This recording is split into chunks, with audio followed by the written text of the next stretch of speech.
Mainit na usap-usapan ngayong araw, Disyembre 18, 2025, ang reklamo laban kay Leyte 4th District Rep. Richard Gomez dahil sa umano'y pananakit at pagbatok sa presidente ng Philippine Fencing Association o PFA na si Rene Gacuma sa gitna ng fencing events ng Southeast Asian Games sa Thailand.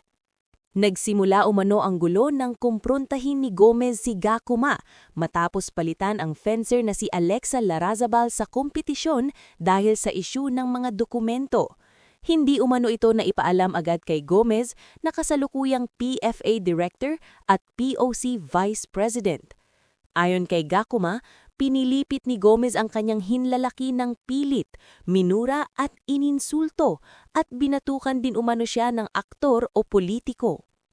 Kinumpirma naman ni Gomez na nagkaroon nga sila ng matinding pagtatalo ni Gacuma sa Thailand.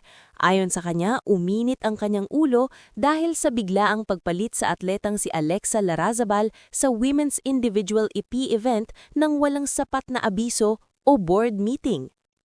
Patuloy nating babantayan kung magtutuloy ang reklamo ni Rene Gacuma sa korte o kung magkakaroon ng areglo ang dalawang panig. Salamat sa inyong pagsubaybay. Para sa iba pang mabilis at totoong balita, huwag kalimutang mag-subscribe sa ating channel at i-hit ang notification bell. I-share mo na rin ang videong ito para mas marami pa ang makakaalam ng katotohanan. Hanggang sa susunod na balitaan, mga kadyaryo,